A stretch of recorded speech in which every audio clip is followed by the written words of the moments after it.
Evo, ja se nalazim ispred Ramske tvrđave. Ovo je tvrđava došla iz turskog perioda. Oni su ovdje sagradili zato što se sultanu sviđao pogled. Jer odavde je prelep pogled na Dunav. I dobra je pozicija za odbranu teritorije. Tvrđava je renovirana. Renoviranje je počelo još 2018. godine i evo sada to ovako izgleda da je prelep utisak. Noć je još lepša. Radno vrijeme je svakim danom od 10 do 17 sati. Ja sam malo kasnio. Tvrđava sad ne radi, ali nema veze, pošto sam ja bio mnogo puta tu.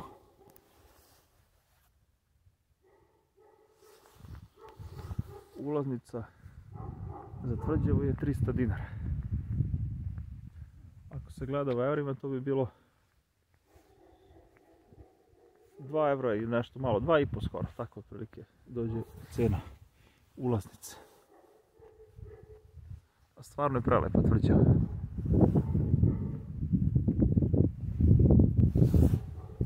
Dan je pogled još lepši na Dunav. Sad se Dunav ne vidi pošto je mrak.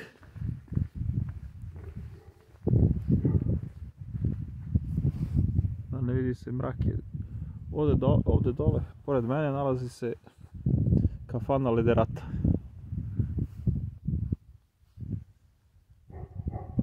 Tu su nekad mnogi putnici odsedali, a pored Lederate se nalazi skela.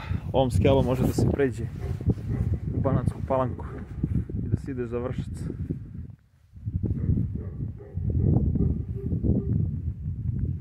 A odavde do Požarevca ima 30 km.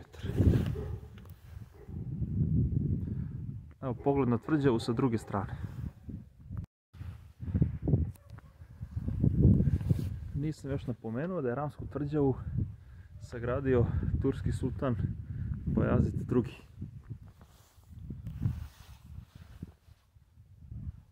Sada kako je renovirana, odaje pravi utisak.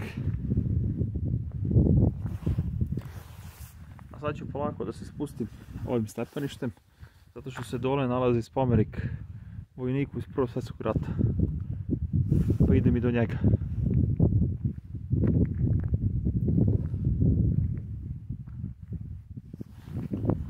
Kad sam već tu, pošto posle ima da se vozi otprilike 2 sata biciklom do Požarevca ima da se vozi. Ali to nije strašno. Ko voli avanturu.